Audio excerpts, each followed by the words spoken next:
How are we feeling, LA? Thank you, thank you, thank you. Thank you all so much for joining us today. I want to thank each and every one of you for making the effort to be here today. Thank you, thank you, thank you, thank you.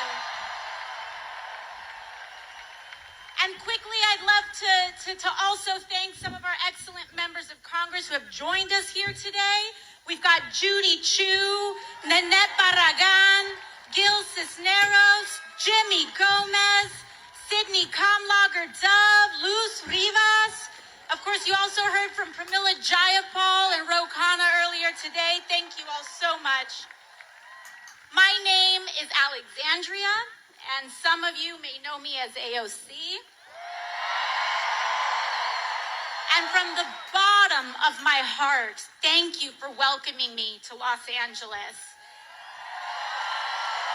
And also, happy Passover to all of our friends celebrating this weekend. Thank you. You know, we're all here together because we share in the frustration and heartache that comes from watching those in power actively tear down or refuse to fight for everyday working Americans like us. And we are here together because an extreme concentration of power, greed, and corruption is taking over this country like never before. Oligarchy in America. And we must acknowledge the terrifying moment that we are in right now. And that what we are hearing and seeing with our own eyes is, in fact, happening. We are watching our neighbors, students, and friends being fired, targeted, and disappeared. It is real. People we love are being targeted and harassed for being trans or queer. Our co-workers, U.S. citizens and immigrants alike, are being disappeared off the street by men in vans with no uniform. Educators are being fired for teaching American history accurately, and activists are being detained with no charge or evidence for using their First Amendment rights, especially when they use them for Palestinians. In fact, the Trump administration admits that it has jailed Mahmoud Khalil, a young husband and father from New York, without any evidence or charge of a crime. The Trump administration admits that they have thrown Mahmoud in a cell thousands of miles away because he attended a protest and are detaining him for the content of his speech and nothing more. In fact, Donald Trump's detention of someone like Mahmoud Khalil for his speech is anti-American. And we demand his release, along with the release of Rumeisa Ozturk, who he is also jailing for writing an op-ed in her school paper. And we demand their release because we, Los Angeles, we do have power in this moment. All of us do, and everyday people do. In fact, you all showed that this week, LA. A few days ago, ICE officials attempted to enter 2 LAUSD schools to target kids. They lied to school officials and claimed that they had parents' permission to get to these children when they didn't.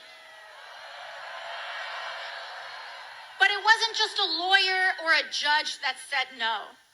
It started with everyday people, school staff, and employees who spoke up when they felt something was off.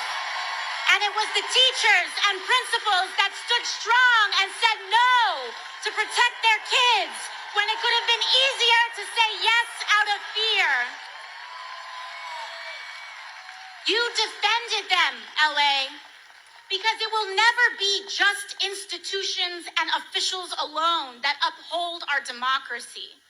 It will always be the people, the masses, who refuse to comply with authoritarian regimes, who are the last and strongest defense of our country and our freedoms. Because we know, Los Angeles, that a better world is possible, and we are willing to do something about it. But to get there, we need to be honest about how we got to this place. Because this moment did not come out of nowhere. It has been a long time coming. The destruction of our rights and democracy is directly tied to the growing and extreme wealth inequality that has been building for years in America. It is not a coincidence that billionaires like Elon Musk dumped billions of dollars in this election to elect Trump. And I'll tell you, LA, he sure as hell isn't doing that out of charity. For years, we have known that our political system has slowly but surely become dominated by big money and billionaires. Time after time, we have seen and experienced how our government and laws are more responsive to lobbyists than to the will of everyday people. And we also know that the agenda of dark money to keep wages low and to loot our public goods to give to the rich is deeply unpopular with people of all backgrounds, all parties, and all places.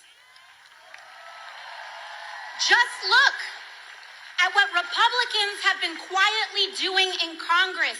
They have been voting just this week to advance cuts on hundreds of billions of dollars from Medicaid and veterans benefits and Social Security so that they can take that money and give it to the billionaires who elected them in the form of tax cuts and sweetheart government contracts to companies like SpaceX.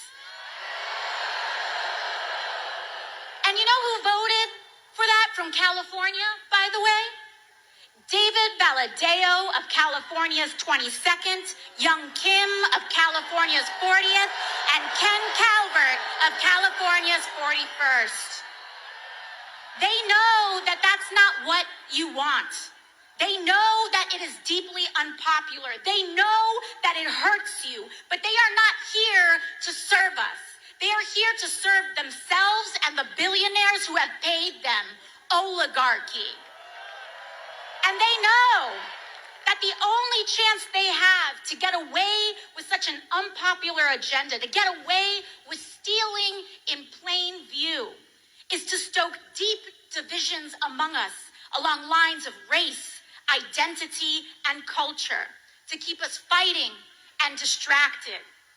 This has been the big money playbook, not just now, but for decades. And that is why Donald Trump is not an aberration. He is the logical, inevitable conclusion of an American political system dominated by corporate and dark money. And if we are here to defeat him, we must defeat the system that created him. Money in politics is the hands of oligarchy, Los Angeles. And we are at a crossroads. We can either have extreme wealth inequality with the toxic division and corruption that it requires to survive, or we can have a fair economy that guarantees health care to all for working people, along with a democracy and freedoms that uphold it. Oligarchy or democracy, but we cannot have both. Los Angeles, I've made my choice. We must fight the oligarchy that has created this nightmare. And that is why I have never taken money from lobbyists or corporations, and it's why I never will.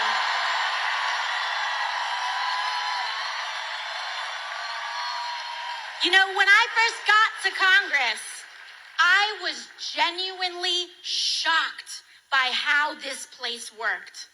Even having run against dark money and on a campaign against it in the first place. The everyday influence of corruption and dark money was astonishing, how normalized it is.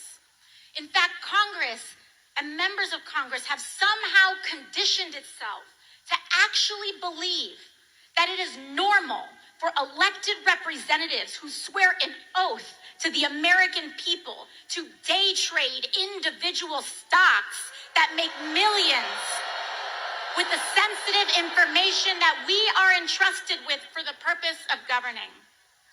How can anyone possibly make an objective vote on healthcare, energy, or war when their personal money is tied up in pharmaceutical, oil and gas, or defense company stocks? They can't. You can't. And we saw this play out this week with Trump's corrupt and disastrous tariff scheme.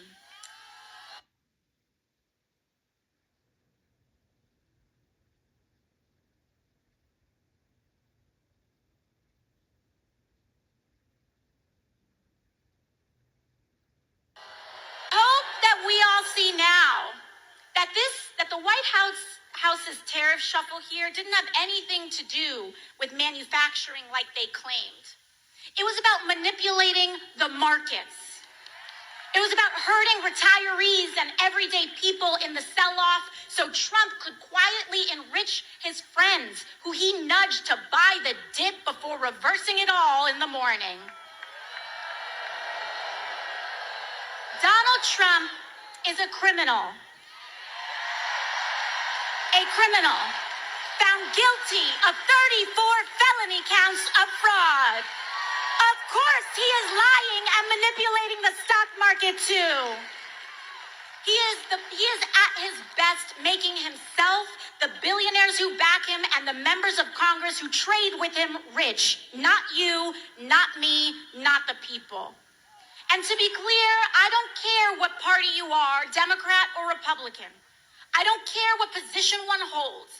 Members of Congress and elected officials holding and trading individual stock is wrong. It must end, and we must ban it. But I'll give you another example of how shocking and casual this all was when I was first elected. Just this year, I was named and appointed to the powerful Energy and Commerce Committee. This is one of the most powerful committees in all of Congress. And for years, lobbyists worked to keep me off this committee. It oversees 2/3 of the American economy: healthcare, energy, technology, trade. As they say in Congress, if it moves, it's energy. If it doesn't, it's commerce. And that's the jurisdiction of this committee. And an interesting thing that happened was that the day I was named to this committee, the same day, my office's phones rang off the hook and our inboxes were flooded by every corporate lobbyist under the sun. They all wanted to be my best friend. But you know what, Los Angeles? Because of your support, because of you all showing up, because I don't have to take a dime in corporate money, you allow me to say no. But not everyone is so lucky. I have seen firsthand how these groups bully and pressure members of Congress, threatening to either take money away or spend it against them if they don't do what they want. And what they want is for our lives to be as expensive as possible on the lowest possible wage. It all trickles down to how life feels for working people today. These facts of life, the feeling of the water rising up to our throats, the impossibility to afford anything easily, the fear of speaking up, the deeply bitter and toxic division driven more by algorithms on social media than individual thought, the crumbling of our rights and protections. Understand that all of this is what it means and what it feels like to be governed by billionaires. This is what oligarchy feels like, and it only will get worse until we act. It is this system that relies on division to legislate greed that has brought us the most corrupt administration in American history and the Republican majorities to support it. Big money is how we got Donald Trump. And his whole presidency began with launching tools for bribery, meme coins to fleece working people and move around money in the dark, extortion settlements from media companies and law firms who gladly pay them. The removal of duly elected officials on Inauguration Day. Donald Trump removed duly elected officials from the chamber in order to make space for who's really in charge who were the billionaires who sat behind him. They have one central economic mission: to make billionaires richer at the expense of the United States of America.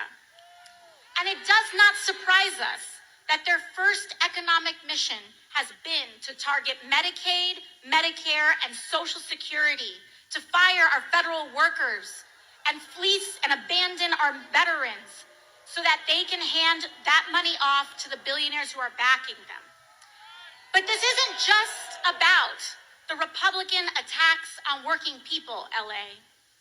We need a Democratic Party that fights harder for us too.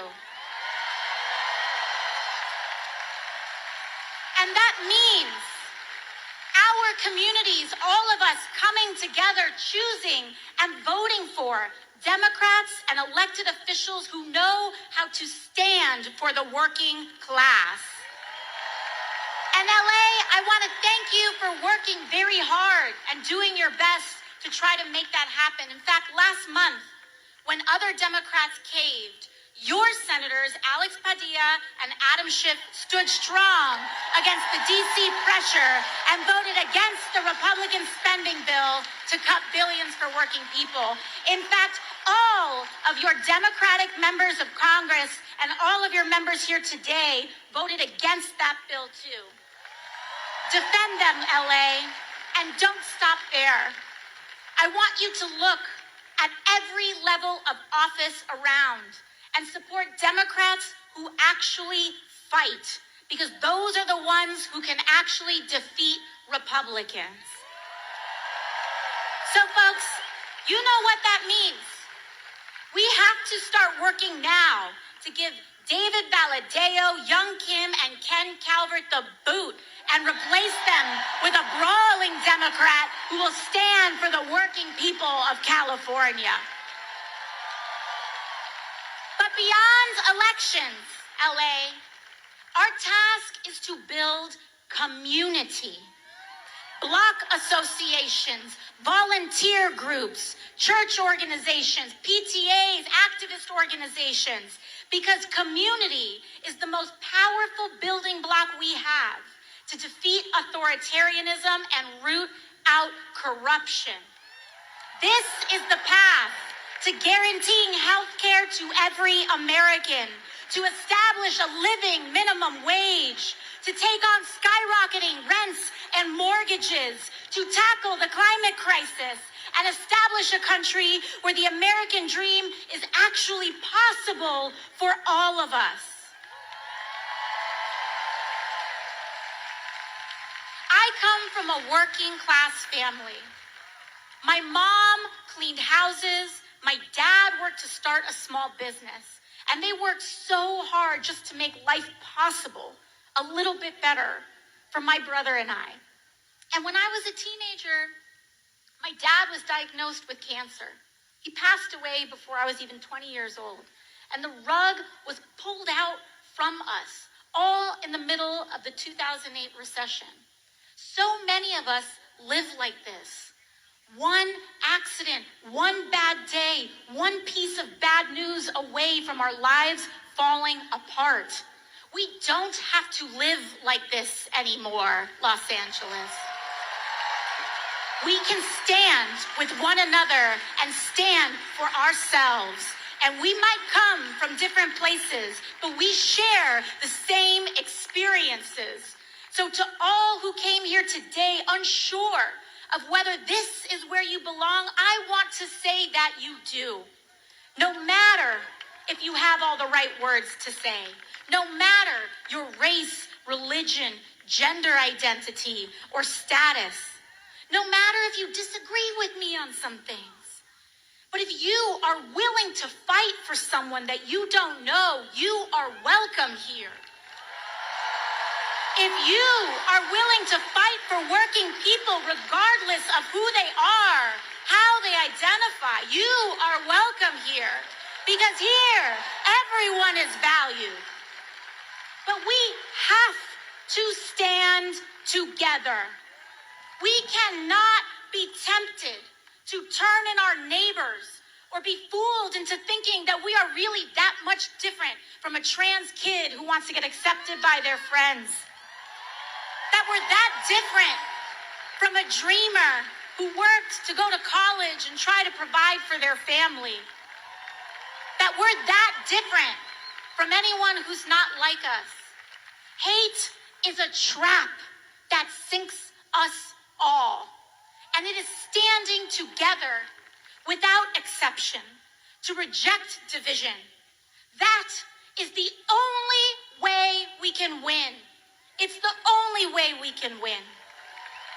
So I hope you see that this movement is not about partisan labels or purity tests, but it's about class solidarity. It is about the thousands of you who came out here today to stand together and say our lives deserve dignity and our work deserves respect. No matter who we are here to make a sacred promise to each other.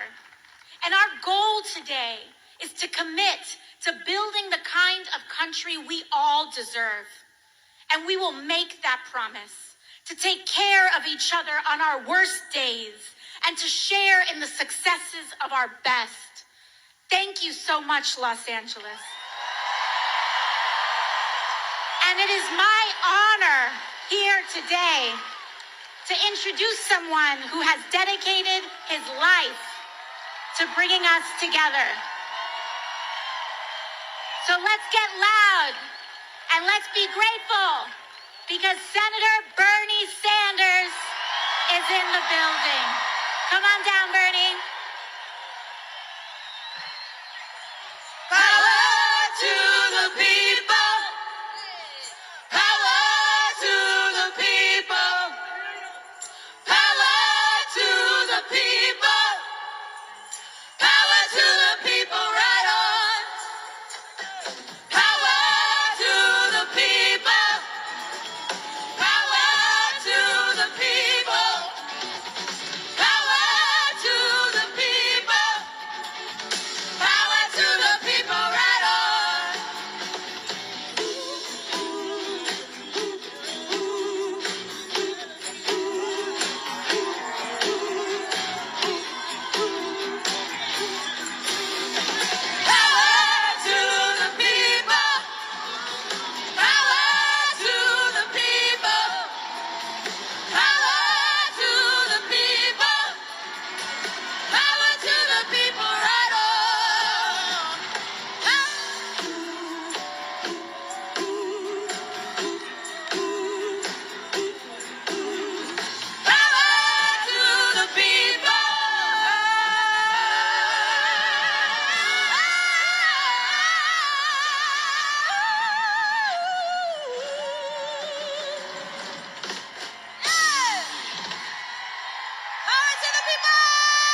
our people a half a mile away.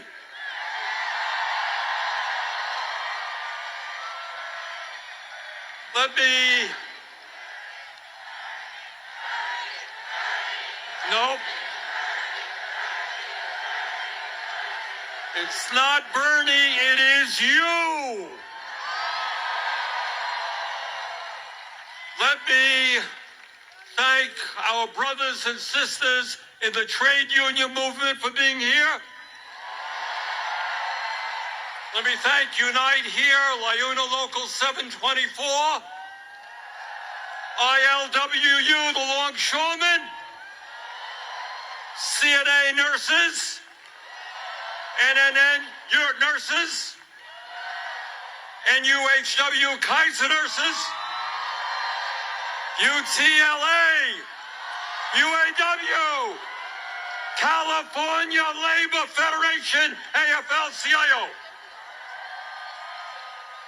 And today we pledge with our brothers and sisters in the trade union movement, we are going to grow the movement. Millions of workers want to join unions because they know they're going to get better wages, better benefits, better working conditions. Let's do it.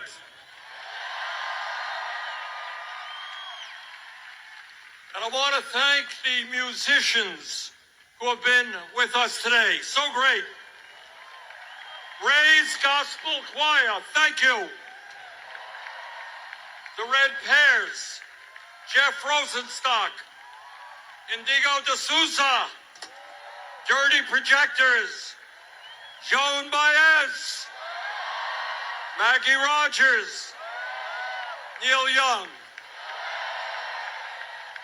And you know why we had all of these great musicians here today? It's not just to entertain you. It's more than that. We're going to make our revolution with joy. We're going to sing and dance our way to victory against hatred and divisiveness. So I want to thank all of the musicians who have been with us. And I want to thank the political leaders who have been here, Roe and Pramila and Jimmy, thank you. And mostly, I want to thank all of you. And I want to tell you something. You are making Donald Trump. All right, we need a medic. Medic. Okay? Okay. Your presence here today, and by the way, there are some 36,000 of you.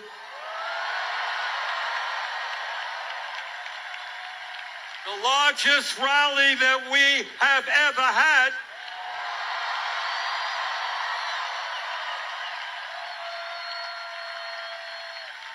And your presence here today is making Donald Trump and Elon Musk very nervous.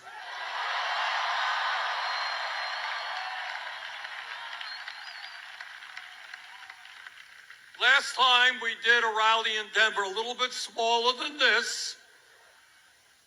Thank you, LA. Elon Musk announced everybody at the rally, or most of the people, were paid organizers. Anybody here get paid to come today? And Donald Trump, very envious of sizes, he said, well, Bernie has rallies of 2,000 or 3,000 people, can't compete with Trump. He lied. So I invite the president to come to LA.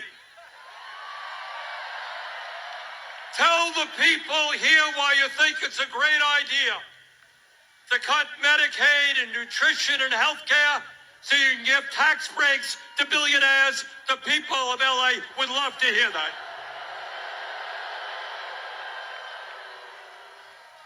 So why are we here in LA today? And the answer is obvious.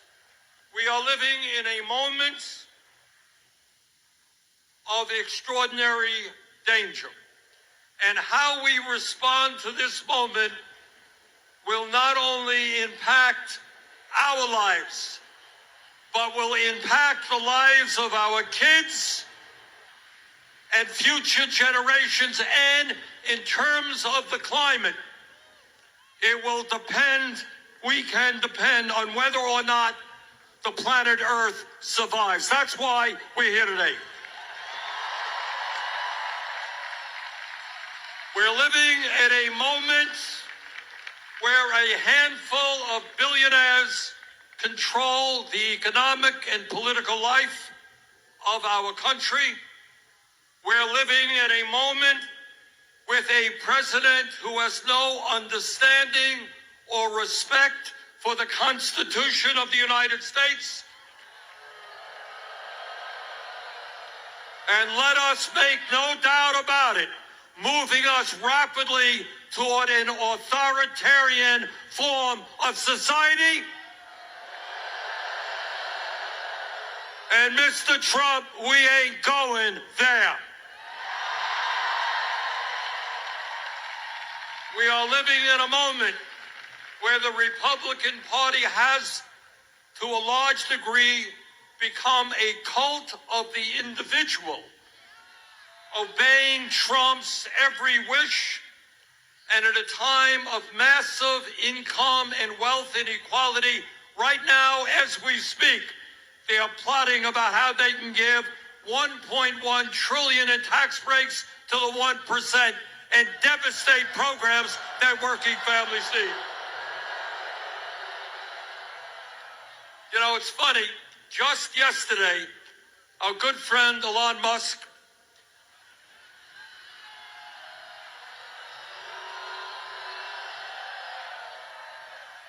Mr. Musk sent out a tweet.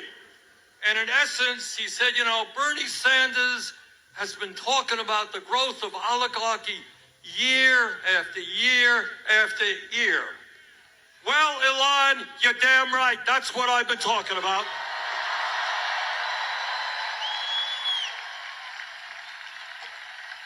The difference is, I'm no longer talking about how we're moving to oligarchy. I'm talking about how we are living today in an oligarchic form of society. 3 months ago, when Trump was inaugurated, standing right behind him during his inauguration were the three wealthiest people in this country, Mr. Musk, Mr. Bezos, and Mr. Zuckerberg.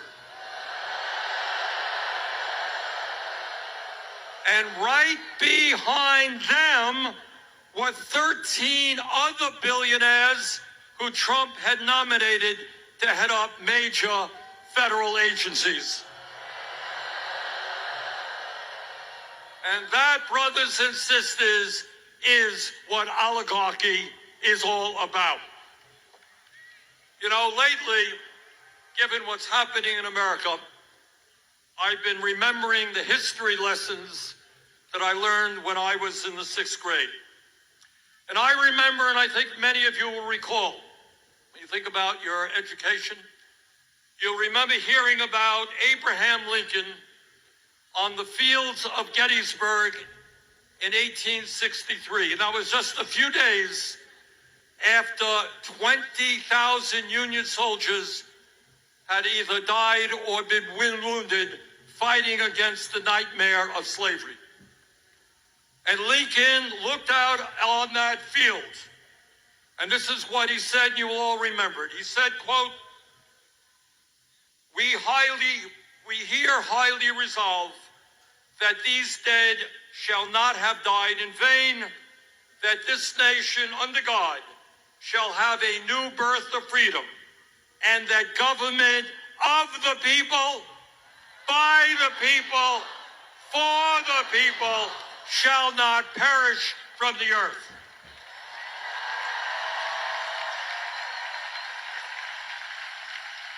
And that is precisely why we are here today to make sure that government of, by, and for the people does not perish, and that we do not become a government of the billionaire class, by the billionaire class, and for the billionaire class.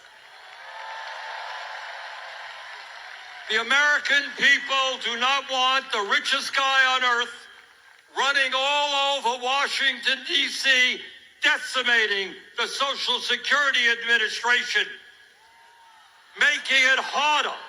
It's the richest guy on earth, making it harder for old people with disabilities to get the benefits that they paid into.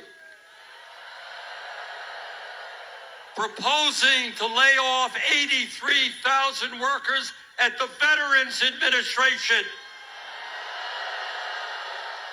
Denying the health care that the men and women who put their lives on the line to defend us deserve. Slashing the Department of Education. Decimating USAID, which, by the way, means that hundreds of thousands, if not millions, of the most desperate people in this world will die as a result. And when we talk about oligarchy, it is not just economics. I trust that all of you know that you are living under a corrupt campaign finance system which allows billionaires to buy elections. Don't tell me about democracy when Musk himself can put $270 million to elect Donald Trump and then get rewarded with the most important position in government. But it's not just Musk and Republicans, it's the Democratic Party as well. Their billionaires tell candidates, don't stand up to the powerful special interest. And too many Democrats are listening to them. And that is why if we want to preserve democracy in America, we've got to overturn this disastrous Citizens United Supreme Court decision. And we got to move to public funding of elections. In America, one person, one vote, not billionaires buying elections. And let me tell you something about the oligarchs. They are very, very religious people. But their religion is not based on doing unto others as you would have them do unto you. Their religion is not based on love or justice. Their religion is based on greed, greed, and more greed. All over this country, in Vermont, California, all over this country, we have a serious problem with drug addiction, with alcoholism, with other forms of addiction. But in my honest opinion, the most serious addiction crisis we face is the addiction of the oligarchy toward greed. They got billions and billions of dollars. It's not enough. They need more. And if they have to step on the poor and the disabled and working class people, that is what they will do unless we stop them, and we will stop them.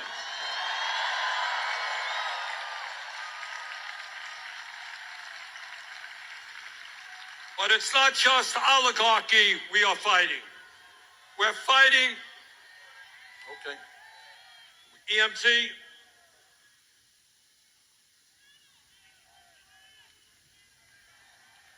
Okay, raise your hand where the problem is. Okay, can we get somebody there? Got it, somebody? Okay, thank you.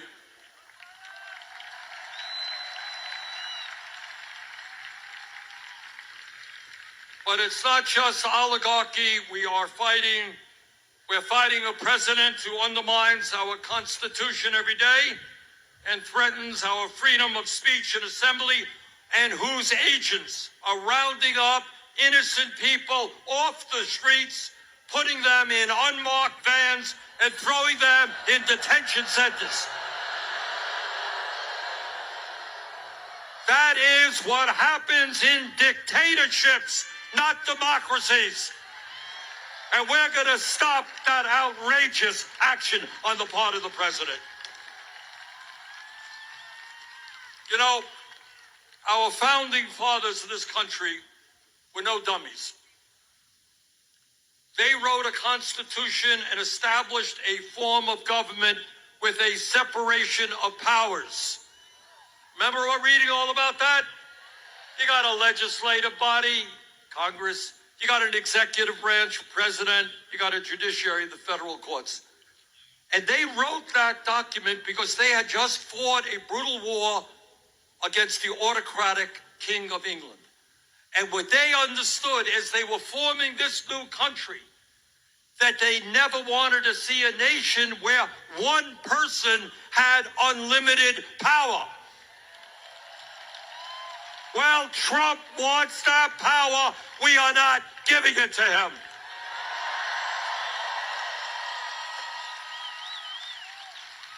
Trump is suing the media because they say bad things about him. Oh, how horrible is that? He has sued ABC, CBS, Meta, the Des Moines Register. His FCC is investigating NPR and PBS. He loves the media when they fawn over him, but he can't take criticism. This from a guy who has made vulgar comments about his opponents. Hey, Mr. President, if you can't take criticism, get out of politics. That's what democracy is about.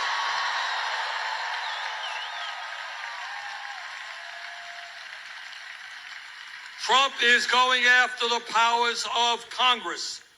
He is illegally abolishing agencies that Congress created. He's withholding funding that Congress has appropriated. He is establishing tariffs that he has no legal right to do. But it's not just the media and Congress that he's trying to intimidate. In an absolutely outrageous and unconstitutional way, he is going after the judiciary. His view is if a decision comes down from a judge that you don't like, you try to get rid of that judge and impeach him or her. He is going after law firms that have opposed him and his interest in the past, and disgracefully, a number of these law firms have caved in. He is going after universities.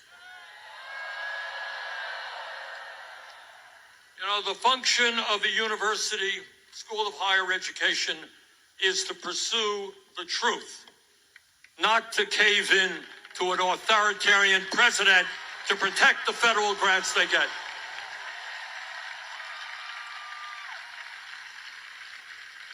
But it is not just Trump's and his administration's domestic policy that we should be concerned about. For the first time in our 250-year history, we have a president who is aligning himself with dictatorship abroad.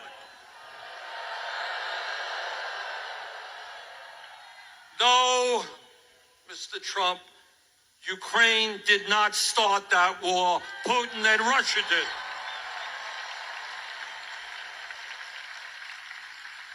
We must lead the world in supporting democracies, not supporting Putin and dictatorships. So let me tell you something else. Trump wants over $8 billion more dollars to go to Netanyahu's war machine.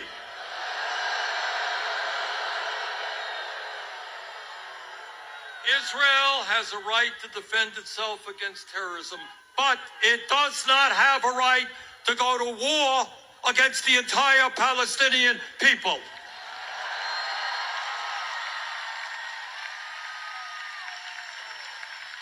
It does not have the right to kill 50,000 people, injure over 100,000, and destroy the entire infrastructure.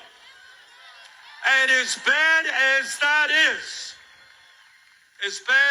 is, Trump wants to expel the 2.2 million people in Gaza in order to create a playground for his billionaire friends.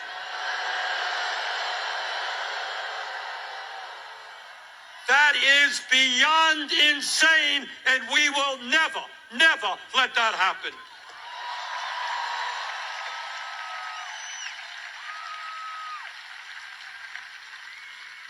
Brothers and sisters, not just oligarchy and authoritarianism. Our job right now, at a time when the very richest people in America are becoming phenomenally richer, our job is to create an economy that works for all of us, not just the people on top.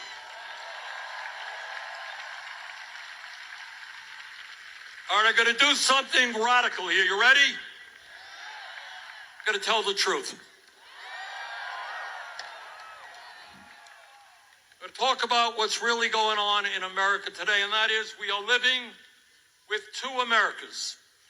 One America, the people on top, have never, ever in the history of our country had it so good. Today, we have more income and wealth inequality than we have ever had. The three wealthiest people own more wealth than the bottom half of American society, 170 million people. The top 1%. 1% owns more wealth than the bottom 90%, and the CEOs of major corporations now earn 300 times what their workers are making. Is there a medical issue? All right, we need an EMT there. Raise your hand, guys.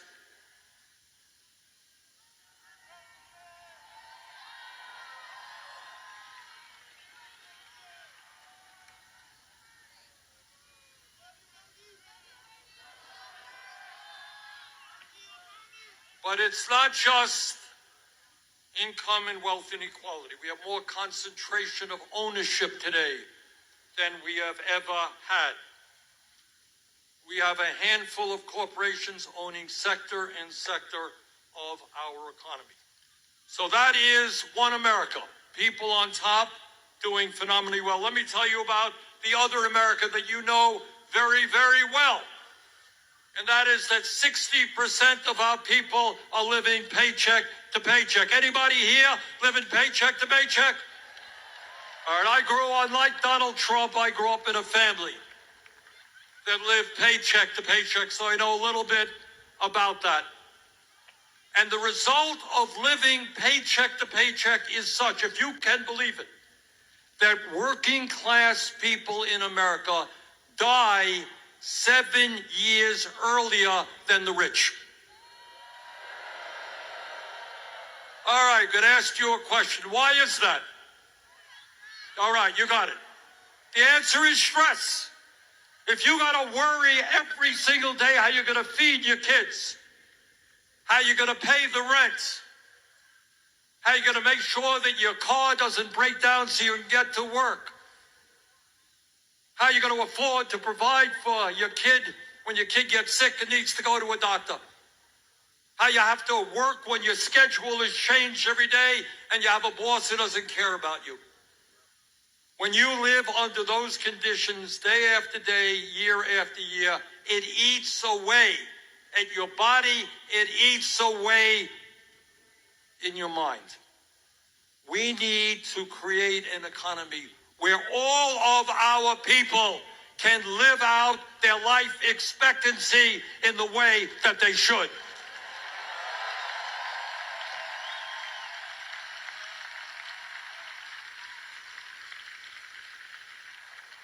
And you know why people all over this country are angry? In fact, some of them end up voting for Trump, let me tell you something you don't hear much about in the corporate media or in the halls of Congress.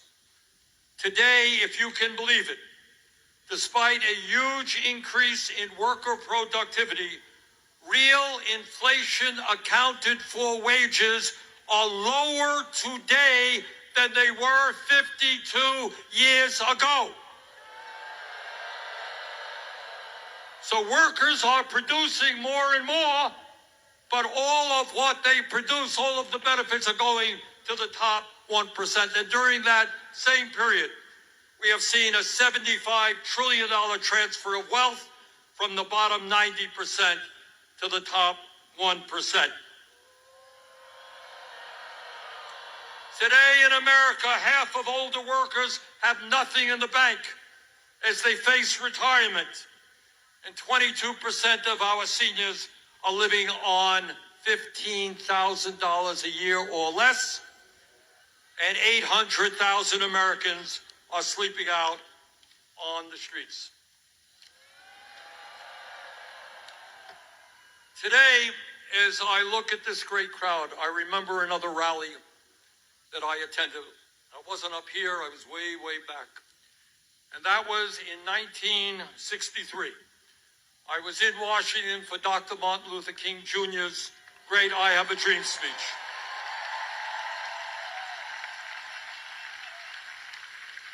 And the truth is, while many, many problems remain, we should be proud that we have made significant progress in fighting racism.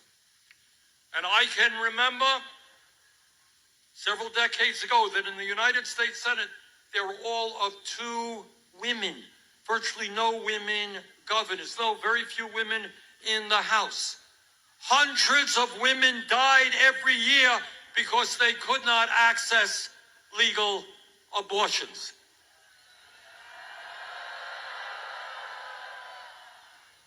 I can remember growing up when young people who were gay were ashamed to acknowledge that and suffered in their silence. And nobody back then would have dreamed that we would achieve gay marriage in many states in this country. So my point is that we have made and should be proud of the fact that we have made progress in a number of enormously important areas. But we should also be conscious that in perhaps the most important issue, the economic struggle that so many Americans are now engaged in, we have lost ground. Back in 1944, President Franklin Delano Roosevelt, one of the great presidents in the history of our country, he gave a State of the Union address. And this is what he said back in 1944. He said, you know what? We are a great country. We have a great constitution. We have freedom of speech, freedom of religion, etc. But what we need to add to that is to understand that economic rights are human rights.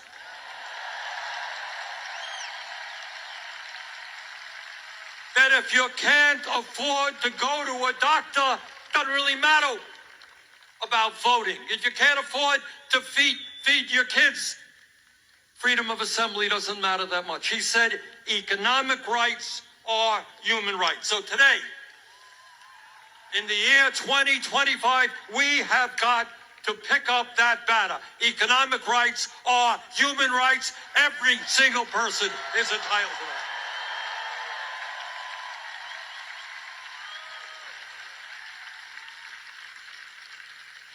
And this gets to a very fundamental issue.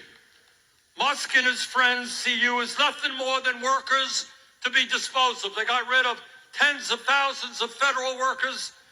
And when artificial information and robotics comes, they're going to throw you out on the street as well. They don't give a damn about you. They don't give a damn about your kids. And what we have got to do is say, sorry, we are human beings. And we are entitled to certain fundamental economic rights. So no, we are not going to give more tax breaks to billionaires. We're going to demand that they start paying their fair share of taxes.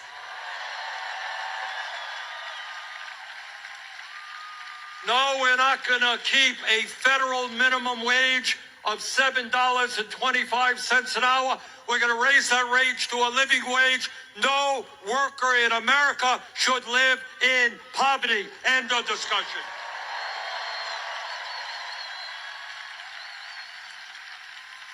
And we're going to pass the PRO Act to make sure that employers cannot act illegally when workers are trying to form unions. We're going to grow the trade union movement. In America, we're not going to turn our backs on our parents and grandparents who helped build this country.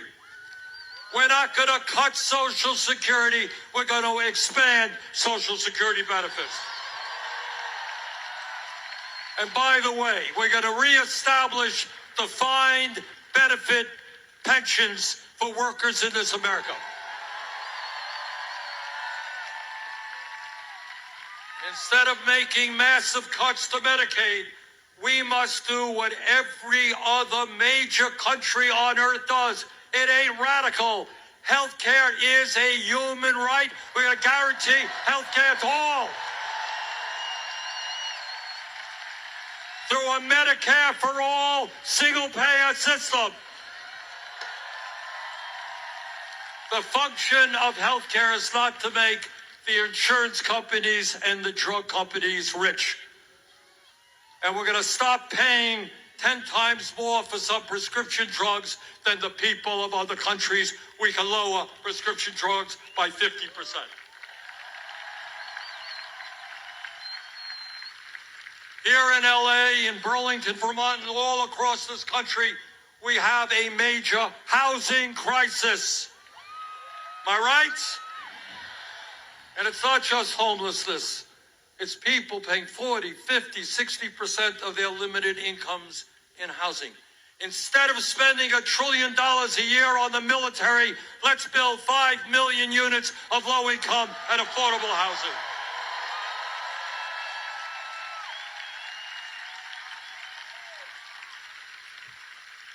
Brothers and sisters, we live in a competitive global economy. And if we're going to effectively compete, we need the best educated workforce in the world.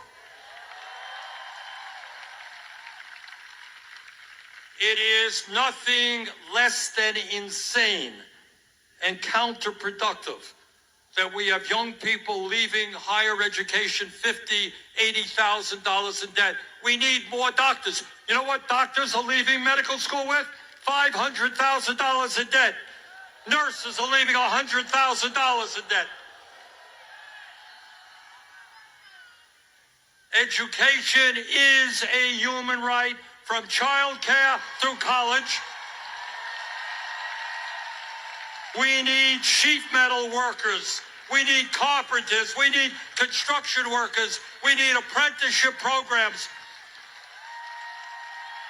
We need to make public colleges, universities, and trade schools tuition free.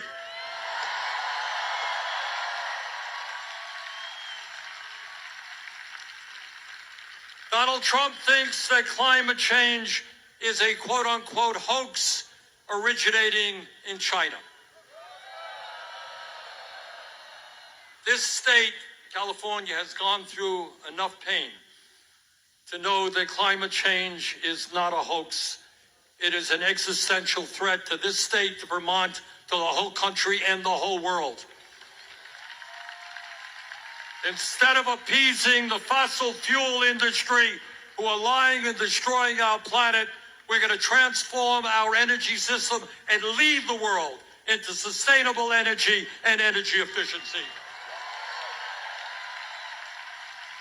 And we create millions of good-paying jobs as we do that. Look, I don't have to tell anyone here that This is a difficult moment in the modern history of our country. We've never gone through anything like this. But this is what I do want to say. Despair is not an option. Giving up and hiding under the covers is not acceptable.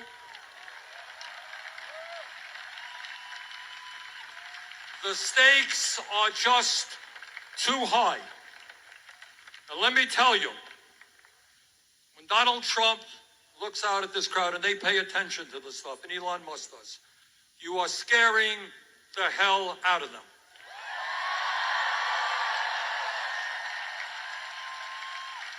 Because they know what you know and what I know, is that they are the 1%, we are the 99%.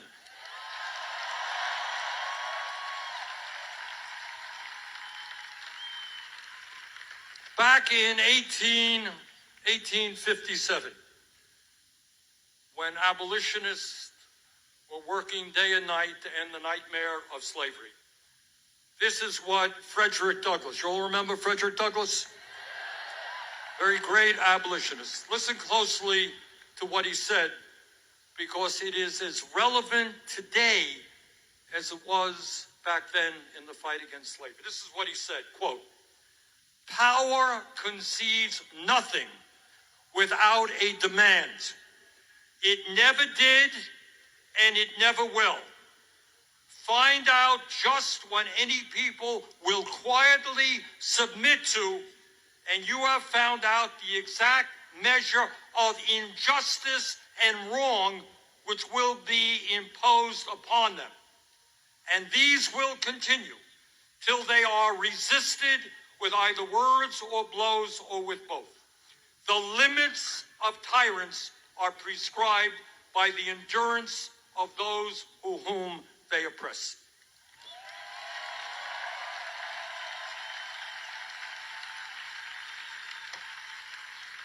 The oligarchy will concede nothing.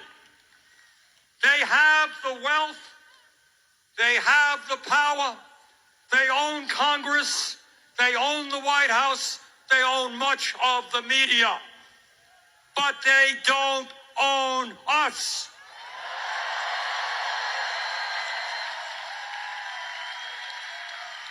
Now, I'm not going to tell you that it's going to be easy. It's not. We're going to have to fight them door to door, workplace to workplace, school to school. We're going to have to educate. We're going to have to mobilize. We're going to have to stand up in a dozen different ways.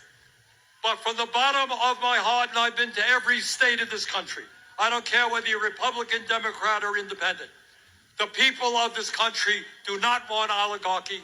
They do not want authoritarianism, and they want a government that works for all of us, not just the 1%. Thank you all very much.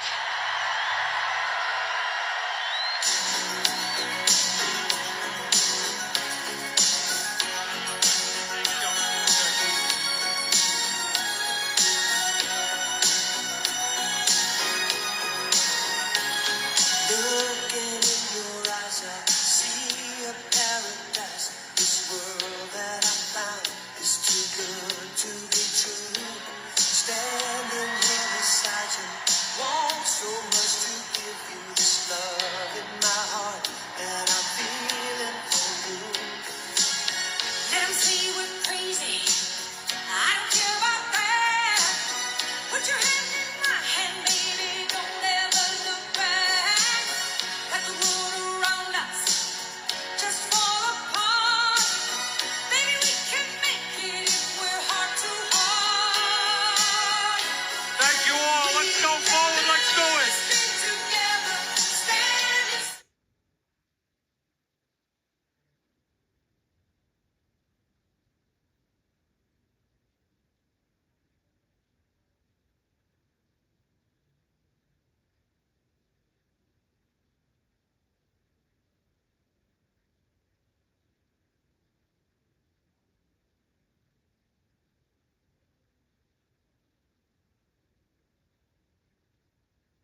Thank you, Bernie. Hopefully it will encourage people to run for office.